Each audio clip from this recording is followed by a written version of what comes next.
Hello, everyone, and welcome to Queering Italian-Canadian Poetry, an event to celebrate National Poetry Month with poets Tina Biello, Liana Cusmano, Melissa Giacomini, Steff Mendolia, and Christopher Sisca. This event is organized by Accenti magazine in collaboration with the Association of Italian-Canadian Writers, also known as the AICW, with the support of the Canada Council for the Arts via the League of Canadian Poets. My name is Licia Canton, founding editor-in-chief of Accenti, past president of the AICW. It's my pleasure to co-host this event with AICW's president, Christine Sansalone, and vice president, Maria Pia Spadafora, our technical host today. I'd like to invite Christine Sansalone to the microphone. Thank you very much, Licia. Thank you everyone for coming. Grazie a tutti di essere qui oggi con noi. I recognize that we are all on different territories at this time, but I wanted to take a moment to acknowledge that I am located on unceded Indigenous lands of the Anishinaabe, and Wanapitei First Nations. The Association of Italian-Canadian Writers acknowledges them and other nations who care for the land across our country, and we pay our respects to Canada's first storytellers.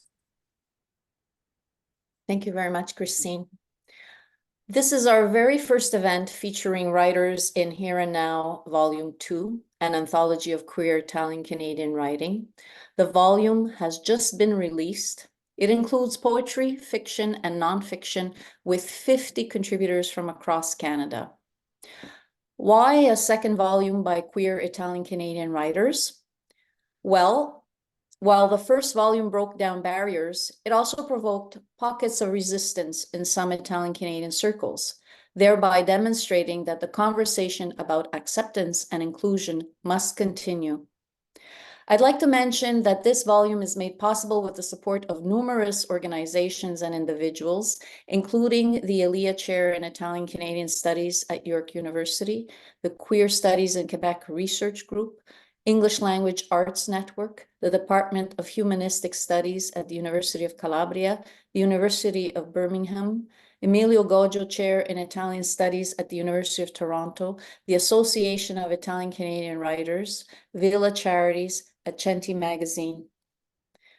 There are a number of in-person and online events coming up, and for the latest information, please visit queeritaliancanadian.com. And now the microphone is yours, Christine. Thank you. I would like to now introduce our speakers for today, starting with Tina Biello. Tina was born to immigrant parents in a small logging town on Vancouver Island. The Weight of Survival is her fourth book of poems. She recently finished a 3-year cycle of writing librettos for composers with the Vancouver Island Symphony.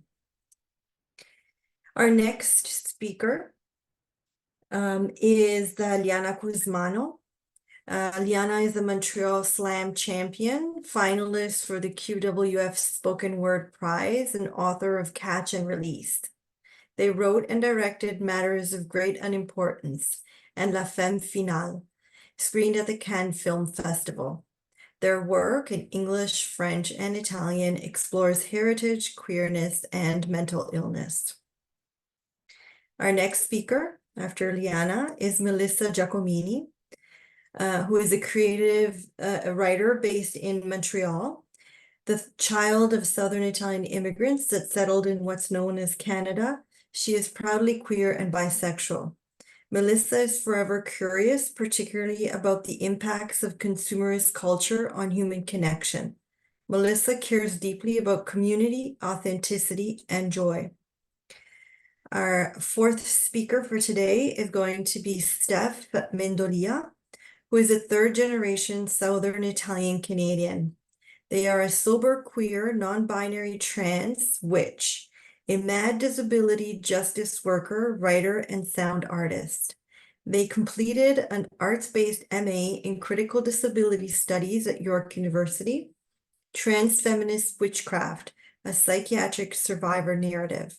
They are working on a PhD in Gender, Feminist, and Women's Studies.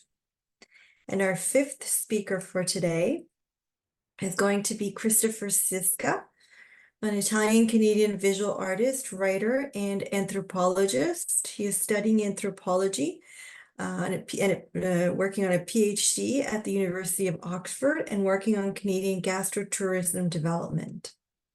He holds an MSc in social anthropology from the University of Oxford and an honors BFA in visual arts from York University. His creative practices intersect his Calabrian culture and queerness. Hi. So, Tina, we'd love to hear your poetry. The mic is yours. Okay, grazie. Ciao tutti. It's wonderful to be connected to our community across Canada, our Italo-Canadian community and our queer community. So often here on Vancouver Island, I feel like we're tucked way out west. So it's really wonderful. I will start by reading a few poems from the book. I'm really excited to be part of this. Thank you, Licia, for your mass organization skills. It's wonderful. And a couple of the poems I'll start with sort of the place where I grew up. I live on the unceded territory of the Snanawas Coast Salish people, and my family immigrated from southern Italy to a tiny little logging town called Lake Cowichan, where there were not many Italians. So the first one is called Number 8, Cottonwood Street. The first time I ate pig's brain, fried in my mum's cast iron pan, I thought it would make me smarter. Nothing odd or gross, just food from the old country in our little house in Lake Cowichan. One afternoon, Layla came over for lunch, grabbed the pig's blood in a jar out of the fridge, thought it was strawberry jam. From then on, I insisted only Twinkies and peanut butter on white bread came to school. Okay, so like many immigrants, my dad worked in the logging industry out here. And this is a tribute to my late papa. It's called The Photograph on His Dresser. He is standing on a logging truck, tiny on these trees, cedar, hemlock, fir. All around him an echo, the mountains stripped. My mom was a tree planter. Pictures of her 8 months pregnant, me inside on the slopes of Bald Mountain. I learned to talk tree, hear the forest breathe, the green. Dad never felled trees. He just cut their limbs off. Fallen soldiers like the ones he hid under in Libya. The Red Cross faded on his arm. He didn't want his picture taken. English so broken he thought they sent him up to tighten the chains. They wanted a picture of the short Italian, the smallest man on the sort standing on the biggest tree of the year. The picture stayed hidden in his drawer, the old 1x2 from the 60s, now blown up and framed for his 80th birthday. He didn't say a word, thanked my sister for the birthday gift, too old now to take back all the killing in his life. And another piece that's in this wonderful anthology is called Lucia. And I see we have a Lucia on, I did see that we have a Lucia on this call. So here we go. Lucia is my middle name. I'm the only female born in the family with such an Italian name. My other 3 sisters have middle names, which are all the same and come from the deep roots of Catholicism, Maria. I must have been the miracle birth, born last and really not to be born at all. Born close to the saint day of Santa Lucia, December 13th.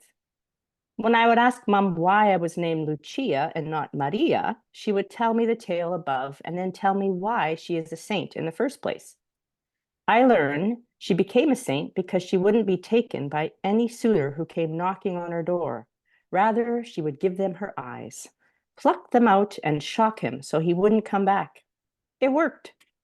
Every time she plucked them out, they came back more beautiful. Curious, more suitors would arrive, enthralled by the mystery and the story. How is it I believe the story? Why am I Lucia? I would ask Mom. That story was her reply. Santa Lucia, the saint of light. I didn't escape the deep roots of Catholicism either. I know the rain of the West Coast well. It is in my blood, even though my family are not from here. Whereas here, this tiny village of Lake Cauchin nestled in the mountains where there are more days of rain than sunshine. I always knew something was missing, even though I had never been back to the old country until I was 21. All throughout my years of jumping puddles to school in the rain, the constant rain, it was familiar, yet somehow not home. What was missing? The language we spoke at home was a rhythm foreign at school.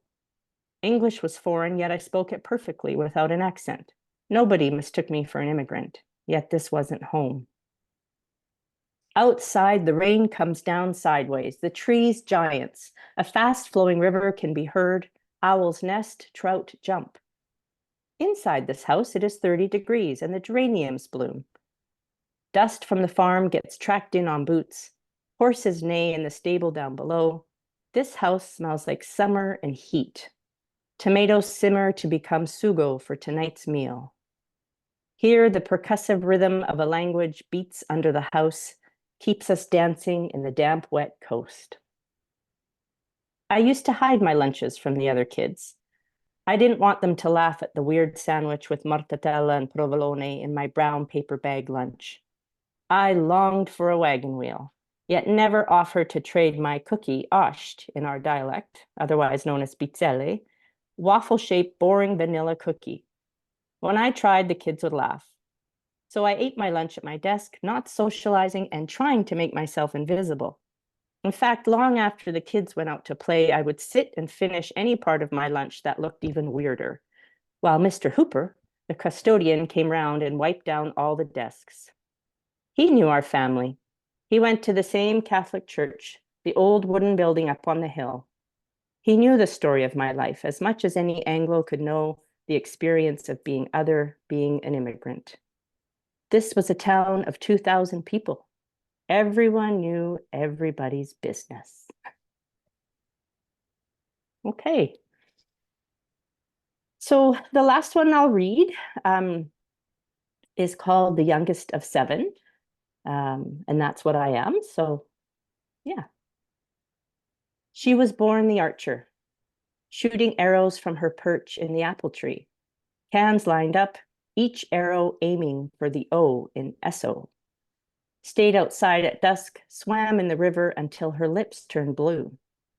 At 7, she didn't know the body ache from climbing would follow her, that the boy inside didn't have a name. Stories of war gave her a distrust of boats, lemons, and mountains. Her dad caught, sent as a prisoner to northern India. Youngest of 7. A mother whose heart burst open to everyone, a family stuck in post-World War II southern Italy, church every Sunday, pasta 3 times a week. They prayed the rosary each night before bed. The women she brought home every Christmas got them talking. One year, the woman who came home was her wife. It didn't go away, was not a phase, came early and never left. Her lips found the softness she couldn't turn back. Grazie.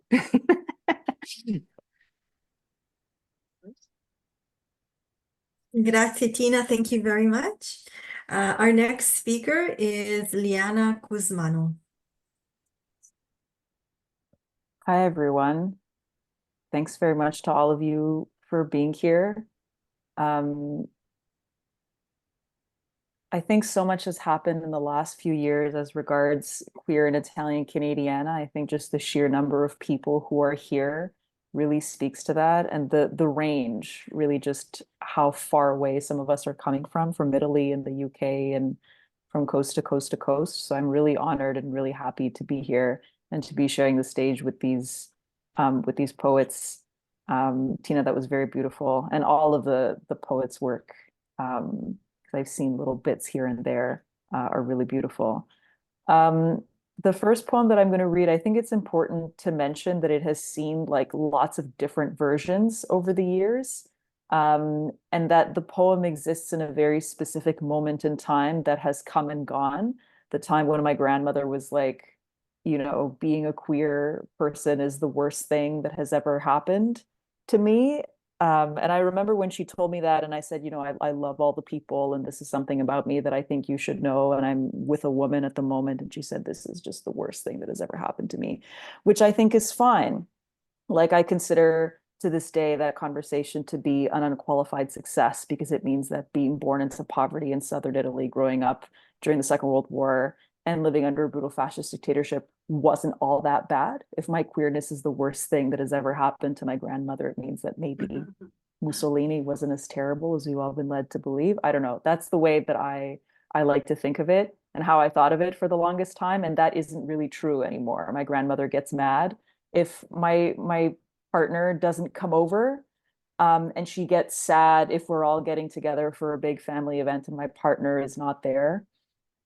She was a real encouraging force in my partner's quest for a driver's license, which I think is really ironic considering my grandmother's utter lack of driving ability, despite the fact that she had been granted a license. Anyway, that's a whole separate story. I think we could have a whole series of poems just on our grandparents' various driving abilities and the number of them that have driven through garage doors. Anyway, this poem is called Boyfriend. My grandmother is tiny and old and Italian, and she knows just enough English to ask me, so, you have a boyfriend? The Italian word for boyfriend is the same as the Italian word for fiance. And so the best way for my grandmother to strike out in the dark, to sidestep linguistic landmines, is to use English words that are as unfamiliar to her as the concept of being with someone, even when you have no intention of marrying them. Every time my grandmother and I have a conversation about o boyfriend, I know that each of us will be reminded of just how many things we don't understand. We are as close as two people can be when they are part of one family that is split between two completely different worlds, like two different recipes for pasta sauce, like the arrabbiata of two different generations.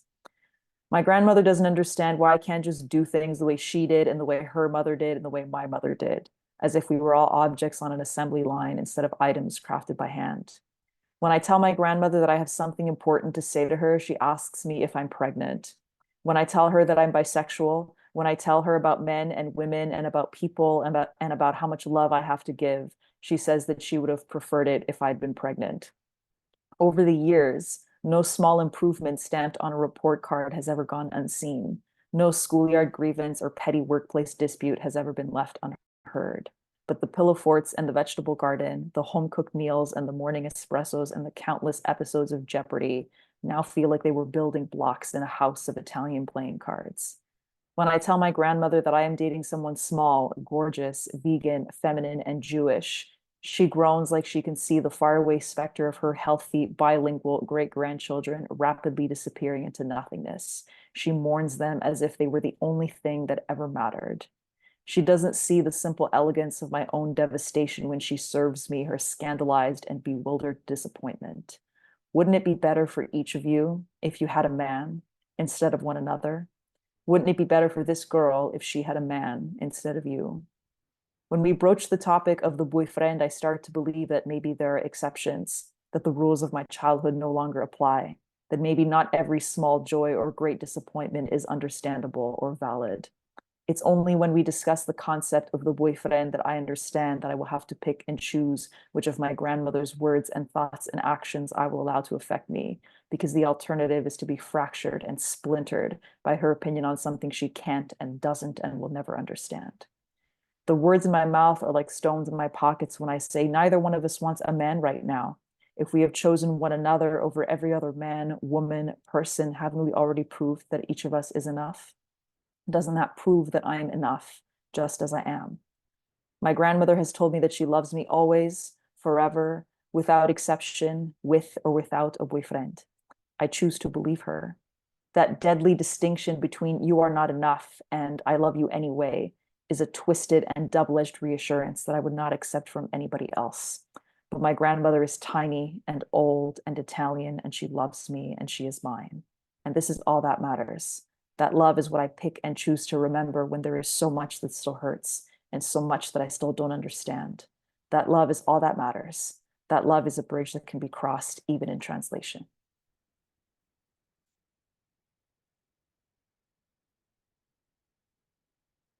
My partner is not Italian, but she's taking her second Italian course through Dawson College here in Montreal. And it's been really interesting to see how my ability to help her with her homework is decreasing dramatically as they do like passato prossimo and grammar that I've just like never learned because I have no formal education in Italian at all. Um, or when she'll ask me a specific question and I'll say, well, this is just how it is. And she's like, but can you explain the rules behind this? And I was like, I can't.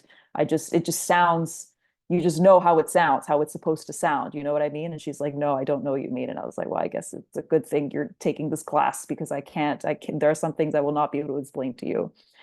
So it's been really nice to see her, you know, her professor's name is Antonio Napolitano, you know, stuff like that. I didn't ever really think um, that my queerness and my Italianness would intersect in such a way.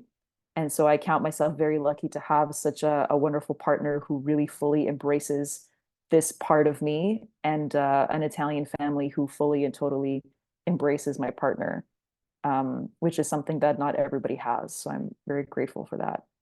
I'm a big proponent of reading the book before you see the TV series or before you see the movie. The exception is L'amica geniale, my brilliant friend, because my partner and I started watching it together, and then I picked up the books.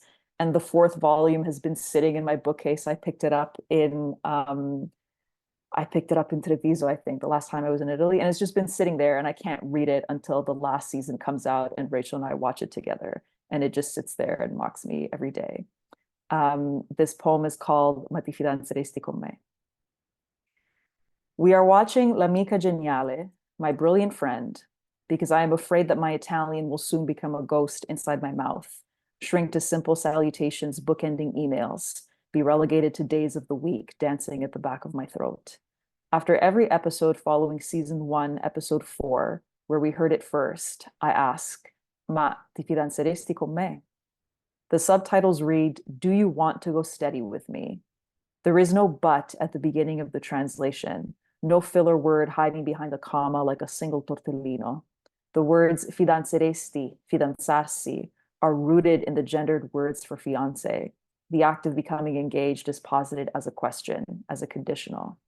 Even the verb tense is lost in translation. The series takes place at a time when dating wasn't anything so much as the very brief interlude before marriage, when Fellini and De Sica were at work, when some of my grandparents still lived where they had been born. We watched the series on the big screen. I refuse to put Parmigiano on our popcorn. As time goes on, still other words evoke a time and place that I thought I had forgotten, a childhood spent on balconies and in backyards and at kitchen tables. Phrases like dammi la manina, vai a prendere un cerotto, andiamo a fare il bagno. As we watch an Italy constructed for the screen, for storytelling, for entertainment, a carousel of memories comes to life inside my head, of holding Nonna's hand as we cross the street, of fetching Band-Aids for Papa from the bathroom cabinet, of going to the beach and playing in the water. I am afraid that the only leftovers of my childhood will be a language that melts in my mouth before I can speak. After every episode, I ask her, Ma ti fidanzeresti con me? Because asking in this language and not another feels like reaching into a future where all the words I need are on hand and not on the tip of my tongue. I ask her, Ma ti fidanzeresti con me? And she never recognizes the words, only the tone, only the way I look at her when I say it.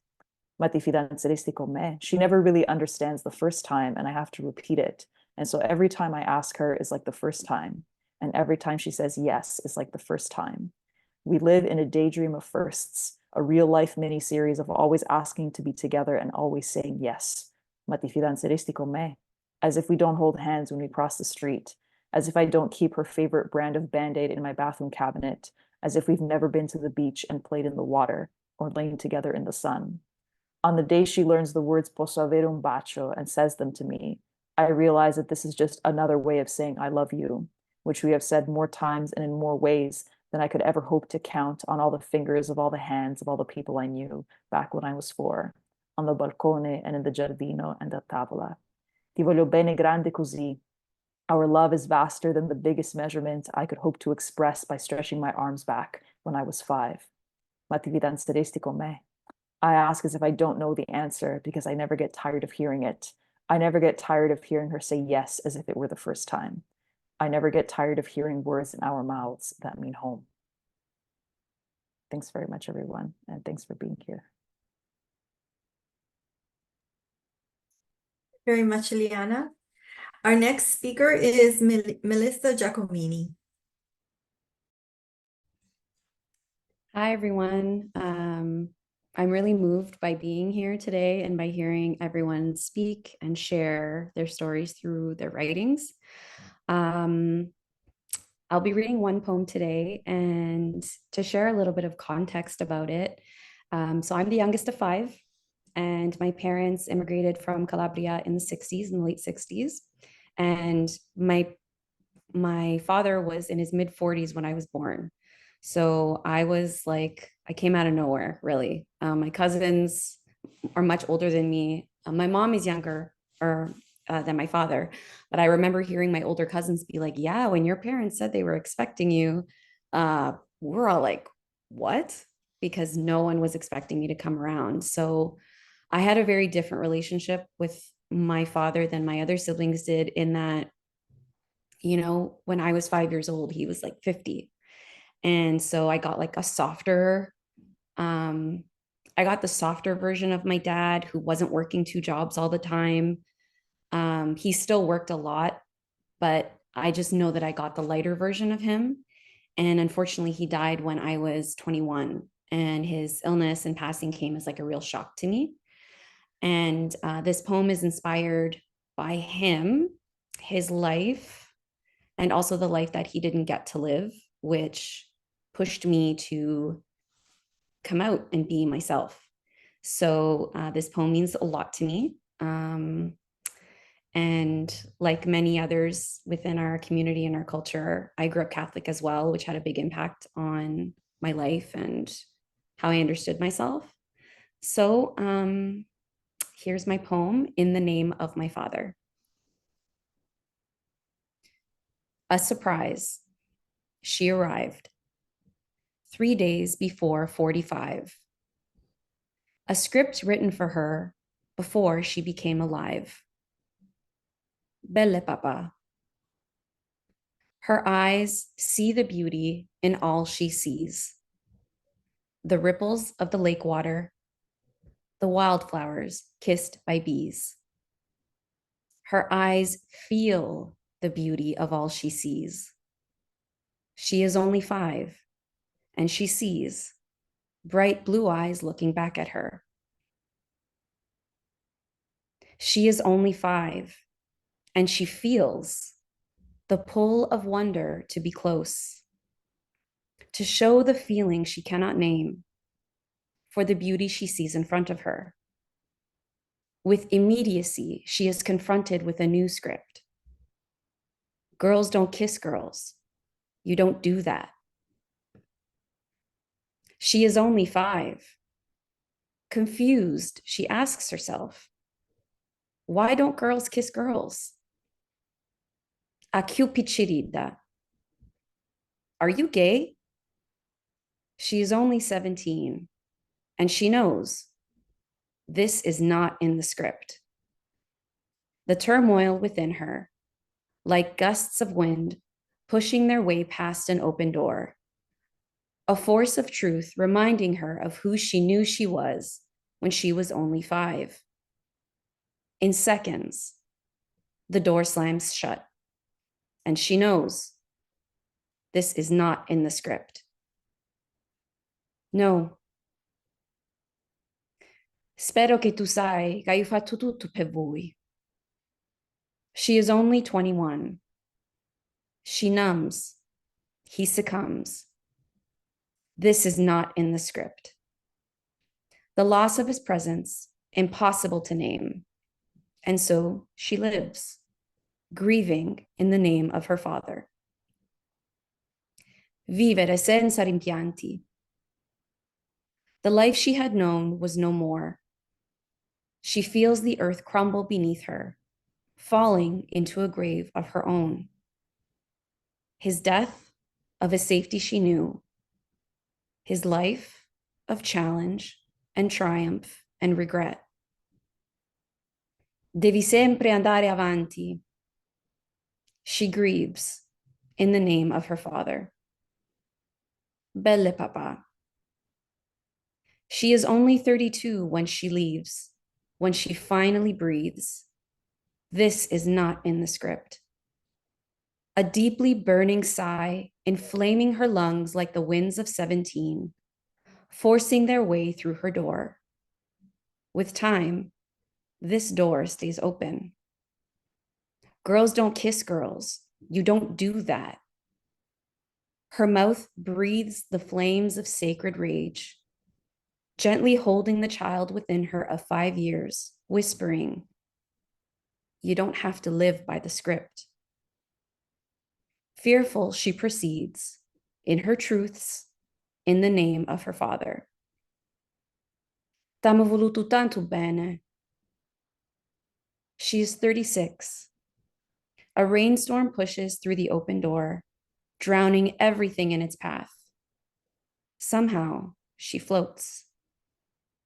Facing the sky, she sees herself in the stars, and in the stars, her father. In the deafening silence, she is reminded, "Belle papa, t'amo voluto tanto bene." Instantly, she is overcome by the love of her father. Belle papa. In the storm's devastation, she is carried back to herself. Belle papa. She remembers her eyes that feel all the beauty she sees, and she remembers her eyes. Freedom overcomes her in the name of her father. Like the rush of the storm, she is swept away in her truths. She now lives. This is in the script. Dopo do malo tiempo venne do bon tiempo. She is at home in herself and in the truths of what she has known since she was only 5 years old. That's it. Thank you. Thank you, Melissa. Our next speaker is Steff Mendolia. The first thing I just want to say is that this community means a lot to me. I didn't grow up with queer Italians to look up to. So I think, as you can see, I'm wearing a kind of wild shirt, and it's a punk or heavy music shirt. And I found community through music. And it was through meeting other punks that I felt looked like me, or I could share similar experiences with their families who were Arabic, Jewish, Portuguese, Latino. So I just want to throw that out there and say it really wasn't until I met and read the work of Anna Camilleri, and she connected me with this community that I think this whole experience has been really life-changing for me. So thank you all. I'm so happy to be here today and celebrate National Poetry Month with you all. I'm going to be reading 3 poems that are in the second volume. And I'm not going to provide too much background information other than to say that there are references to like science fiction books and some of the music I listen to that is of this DIY punk metal grindcore. So unless you're familiar with some of that, you may not recognize it, but otherwise, of course, there's a lot of relatable themes in terms of queer Italian Canadian identity. So the first poem is called Mangiare gli occhi. In the dark, you are spilling paint cans everywhere. Without the faintest clue, St. Anthony has gone missing. The train's always on time. Listening, I try to pay no mind. Repetitious pang, a screeching reminder, I am stuck here. Facsimile, he says, unironic listening, I cannot hear from the pressure of my eardrum exculpation. capsized bottles, dysfunctional hands gone limp, and anticonvulsant permutation. Often the lasting splendor of mournful mornings when I'm alone with an invisible nestled warmth in the diocese of determined hovels, gathering what is left, fish-gutted. I'd only hope you would have the courtesy to consume my eyes, to extol them, while they remain opened and awestruck when I melt into a puddle of absolution. This next poem is called Talking to Trees. If she is a wall, we shall build for her a silver fortress, steadfast against temptation. This door is built of iron-covered stone, because the wounded wounds rushed into these likenesses of images. It's all a blur of saturated colors in motion, a piercing stare, for I do not fear as I am transfixed by the blade I wield, remittances in his confessions, if not aggressively transposed into aphorism, without weakness from his penetrating gaze. I turn the other cheek. Alone in my heart, I am strong and clear-sighted, waiting for the forest's response, swaying in a place where magnanimity speaks. I cannot hear her answering over my repetitious, heartfelt gratitude while I hold onto her mossy sheath for dear life to hold me up against the pain of gravity. Until finally, in Hawthorne, she answers back to me. Leave and go, find where you can be, inflamed in peace.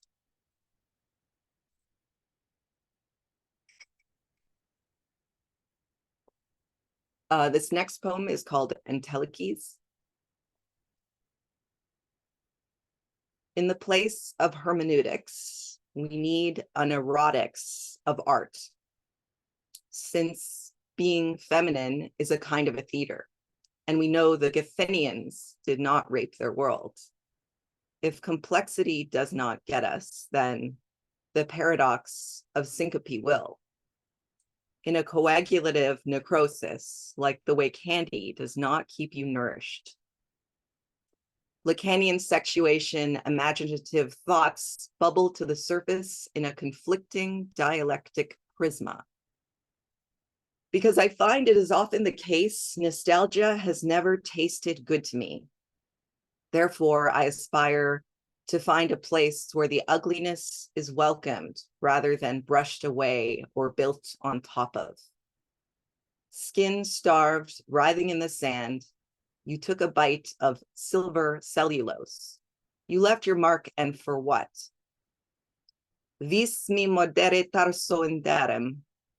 It is the feminist mode to let one's process of change stand as evidence. Okay, that's all I got for you. Thank you so much. Again, it really means a lot to me to be here. And shout out to my biological mom and aunt for being here today. That also means a lot to me. In the past, I've only really had chosen family here. So thank you to the bloodline for coming through. Take care, everybody. And thank you. I'm so honored to be on this panel with all the other poets and writers. You're all so amazing and inspiring and fill my heart with presence. Thank you very much, Steff. And our next speaker, our last speaker for today is Christopher Sisca. Thank you. Everyone can hear me? Yeah, we're good. Yeah, okay, great. So I first off just again want to echo thank you so much for organizing this. It's so exciting to see a second volume come out, and also it's I'm just really humbled and excited and honored to be amongst other amazing writers and poets. So it's very special. Thank you. I'm going to read 3 poems today, and The only thing I'll say is that they're inspired by a period of time where I lived actually in Calabria, where my parents were born. I did field work for both my anthropology degrees, and it was extremely formative for me, both academically speaking, learning about the culture, but also personally. And also another inspiration came from moving back home during COVID, which I think most people can relate in their own personal ways to that change in time. All right, so the first poem is called Chipotle. Maroon velvet layers, pungency sweet, the sizzling heat of a place. That popular beach town with its cliffside arches, a Calabrian Colosseum, supporting the busy happenings above. How anything grows on rocks and stone, greenery and wild flora, prickly pear cacti with initials of love promises carved into their pin cushion pads, a gesture of passione eterna, that it may evade death in all its forms. A monastery at the edge of Turanian West Coast vibes, stuccoed walls, terracotta tiles, the solemnity of an olive grove perched atop stone, and a single boat castaway tracing its journey alone. Palm trees and parked cars, packed panini and arancini, the swirl of a seaside outing, bless the beautiful day of golden blue, the inventor of the Speedo brief, and the men who wear them too. What has the Turanian seen? As people swim out, but never too far, playing and enjoying the day of sun, the union of body and nature. The weightlessness of the sailing space, floating on a hoverboard of blue like a single raft or fallen leaf, the world recedes, thoughts drawn out, and the weight of life fades to the rocking of a single pulse, hugged by ocean waves. All right. So the second poem is The Return. The stage set. Dark wooden frames, floors and supports of inheritance. A credenza for crystal bomboniere. The cabinet concealing a hidden record player, 45s of jazz, Italian music, and spoken word poetry. Linens and sheets of cream flecked with florals, table covers of lace and embroidery from Nonna's Malito and others from York Region dollar stores. The comforters of comfort, cover from the erosion of time and the cruel reality of being mortal. The surrealness of it all, familiar yet estranged, as if spectating the self, encased in a museum of memories. All the senses dance in a unified tarantella. Act 1, a romantic reunion, back to the glow of a distant nostalgia, excited that the journey was made, lamenting the time lost, but relieved of what still remained. Act 2, the habitat of habits, tripping into past potholes of repetition and closetedness, predetermined roles and regulations, inescapable from the contexts of a cultural upbringing, the conditions which conditioned mood swings of indecision, move back or fall back, will do, should you, could do, or who. Act 3, sobering reflections, a collection of clutter, unfinished artworks and writings, not of procrastination, but pillars of progress, now seen through new perspectives, not as products, but valued practice. Act 4, a soliloquy of escape. What am I running to, and in turn running from? A wider Calabrian upbringing where I could not see my queerness, reflected in all its prismatic brilliance amongst the history, tradition, culture of family and religion. Act 5, the finale. Acceptance forged, not given. Space can be created for air and light to breathe in. Cultures and traditions ebb and flow like the lungs of an aging loved one who has seen life and experienced time, the foresight of letting go. Bring the best of the past with you and get on with the damn show. And the last one is called 7 Letters. How do you say it in Italian? I should say it in the language of my parents and grandparents and theirs, a decade without making it a family affair, first coming out twice, now in very different contexts. Mi piace. No. Io sono. No. Sono. I look distorted again. Or is it just the cabinet mirror, this room? An oceanic expanse like a dull pair of tailoring scissors, unable to cut the migrant telephone wires, tangled above Danforth and Broadview, or Dufferin and Eglinton, casting their shadows on aged sidewalks, or like the matted yarn of mom's crochet basket, or Nonna's broad beans coiling amongst the flower beds.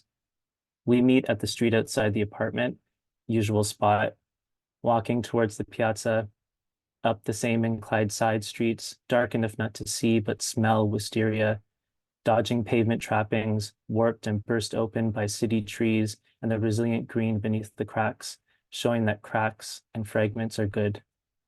Trite this realization, it is a cyclical process, dizzying, spirally cyclone coiling 7 letters of infinite repetition, that dilemma, vulnerable exposure and judgment with every new person who asks or assumes, nuanced or tone deaf, set in the stages of kitchens and dining rooms, bars and beach days, sidewalk curbs and road trip rides. We arrive with the group. Has Santa Teresa always been this small and narrow a street? Or has all of Cosenza also just come out? The drowning hum noise of one-act plays and soliloquies, panel debates and stand-up comedies. But then there is the noise of cultured silence, shrill and acrid, disconnected reactions to coming out. A transformation in real time from conscripted character to chosen caricature into true form or another caricature, a limiting role available. How would they react? I'll get a drink, something strong, something cold, Brooklyn IPA from that jazz and blues bar, a grossly ironic choice from a Canadian assumed American in Calabria. Although I could form the letters, to form the words, to form my phrase, Toronto and Cosenza could be one and the same. Maybe telling ones with shared history who occupy my memories and had investments in them made me senseless, insecure, angsty, and unsure. Same faces, new faces, drunk faces, hot faces, high faces, tired faces, spill out onto the street, smoke arguments and laughter, curling and crashing towards the dark stars of an omnipresent sky. What if my parents never emigrated? What if I grew up in Cosenza? What if my family stayed in the small villages where they came from, Malito or Pietrafita? What would my life have been like then? Stains sometimes stay in different shades with their edges still visible. Scars still remain in their silvery beauty, mapping out the experiences of life. Habits resurface to remind you of your past and of your weakness, your humanity. Spectral spectator to life participator is to finally live a future. Another sip, I interrupt the group, breathe in as they attentively wait. And that's that. Thank you. That was beautiful, Chris. Thank you so much, Tina Biello, Liana Cusmano, Melissa Giacomini, Steff Mendolia, and Christopher Sisca for sharing your poetry today. It's so much better to hear you speak your own words instead of my reading them on the page as I prepared the volume for publication. Special thanks to the Canada Council for the Arts and to the League of Canadian Poets. This event was organized by Accenti and the AICW. To purchase the volume or to find out more about our activities, visit accenti.ca and aicw.ca and queeritaliancanadian.com. Our next online event will be on May 8th. Look for that at queeritaliancanadian.com. You'll get the details there. Official in-person launches will take place on May 2nd in Montreal as part of the Blue Metropolis Literary Festival, on June 6th in Toronto, on June 20th in Vancouver. I hope you will join us at one or more of the events. Thanks very much to my co-hosts, Christine Sansalone and Maria Pia Spadafora.